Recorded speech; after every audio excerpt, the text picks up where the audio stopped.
Hari Om, Namaste, a very warm welcome to day number 78 of 108 days of Surya Namaskara or Sun Salutations Challenge. Today, in our Yoga Philosophy section, we continue learning chapter 3, the Vibhuti Padaha of Patanjali Yogasutras. So, in this sutra, we introduce to you yet another notion of Parinamah. We are now learning a sequence of Parinamah, means the resultant.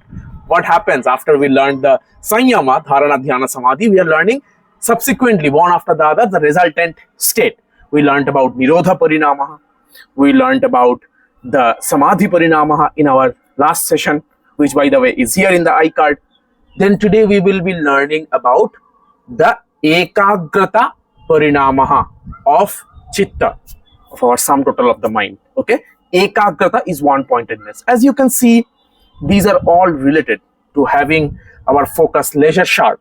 Today, let's see what Maharishi Patanjali has to say in the 12th sutra of 3rd chapter. Cittasya Ekagrata Pariṇāmaḥ means the one-pointedness result, transformation of the mind. But before that, let's get onto the mat for our physical practice to let the prana moving within our body so that we are in the right mindset, receptibility of this coming up concept. Thank you. Let's get onto the mat.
day 78 yoga philosophy section. So today, like I mentioned at the beginning, we will learn about yet another Parinamah, a resultant, a transformation, state of transformation, and that is the Ekāgratā Pariṇāmaḥ. Okay, so first let's learn the sutra. It is the 12th sutra of 3rd chapter Vibhūtipada of Patanjali Yogasutras. The sutra goes like this: tataḥ punaḥ śāntoditau tulyapratyayau cittasya ekāgratāpariṇāmaḥ.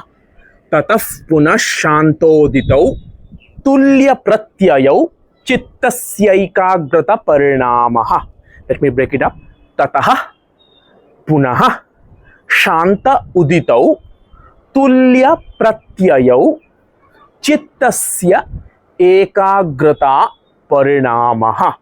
And then cittasya ekagrata means the one-pointedness of the chitta, the totality of the sum total of the mind, the loosely speaking the mind. And then the one-pointedness transformation of the mind happens when śānta udita, when the subsiding and the rising images in the mind, tulyapratyayau means both of them become the same. Tulya means equal. Think about this. I think this is sophisticated mathematics, philosophy, life coaching, spirituality, everything in here. It's like a continuity of the thought. You know how when we define continuity in mathematics? Whenever the value of that point right before, like function f at a point a is continuous, when it is like a minus equal to a plus, just the point after, just the point before, and at that point, if they are the same. Similarly, like when are we talking about that our mind is one-pointed? How do we know that our mind is actually in the state of one-pointedness? Here is a definition. When the previous thought, not the future, because it has not come yet, of course, when the subsiding thought, the past thought, means now, just what we are thinking. When the past thoughts and what is udita means what is rising up, the present thoughts, the present images in our mind. When the past images and the present images, they are equal, that's when the parinama, the transformative state of one-pointedness of the mind happens. Cittasya ekāgratāpariṇāmaḥ.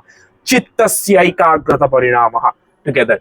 So, basically speaking, when we are only thinking about one thing, and that's what one-pointedness is. Duh. One-pointedness means we are only thinking of one particular thing, not many things at the same time. So basically devoid of any kind of distraction. When we talked about samadhi parinama, so it was similar, right? Samadhi parinama, then we talked about purposefully, consciously taking efforts to replace the samskaric thoughts with new thoughts, new imaginations, new intentions. When we are replacing it, that conjunction of the new thoughts with the mind was nirodha parinama, right? We learned about in yesterday's session samadhi parinamaḥ, when the mind, when the chitta, from being scattered all over the place, sarvarthata, when from there it becomes one-pointed, ekagrata. There also we had this concept of ekagrata, when from being scattered all over the place, when that state is diminishing, is dispelling off, and from there when what is arising, udaya, what is arising, from that when ekagrata is arising, samadhi parinama we talked about, right? So basically you can find a very much of cohesiveness, thankfully, right? Very much of cohesiveness in this kind of successive parinama state. You can find, like I have been telling, that you can find a cohesive underlying stream in all this parinama state. The idea is to, what is coming out again and again is one-pointedness. Here also we learnt about tataḥ punaḥ śānta uditau tulyapratyayau cittasya ekāgratā Parinamah. And then when the subsiding images, thoughts, and whatever is rising, that images and thoughts, they are equal, means you are only thinking about that, right? You are only thinking about that. In the Nirodha Parinamah, you had to suppress deliberately with replacive thoughts, with alternative thoughts, new thoughts, and imaginations and all that. But here you don't have to do anything. In the cittasya ekāgratāpariṇāmaḥ Parinamah, means in the state of mind when it is completely one-pointed, automatically the subsiding thoughts and your new ones that is rising up, the past one and the present one, they're exactly the same because you're only thinking about that one thing.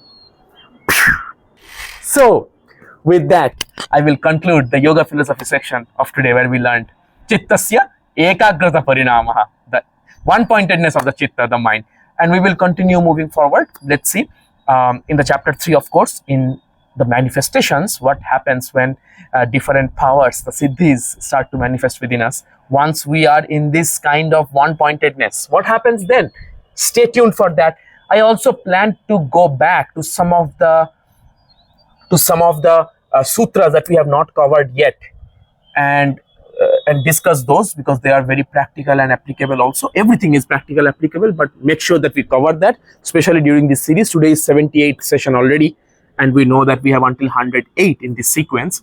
So we have exactly 30 sessions left, and there are much more sutras. So I will club some of the sutras together in the moving sessions and things like that. Okay, I want to make sure I'm sharing as much as I can of this Patanjali's Yogasutras root text during this 108-day season. Okay, and don't worry, even if it is over and we are not covered everything, we will create some other sequence, other challenge. I am planning. Stay tuned. I'm planning some of those already.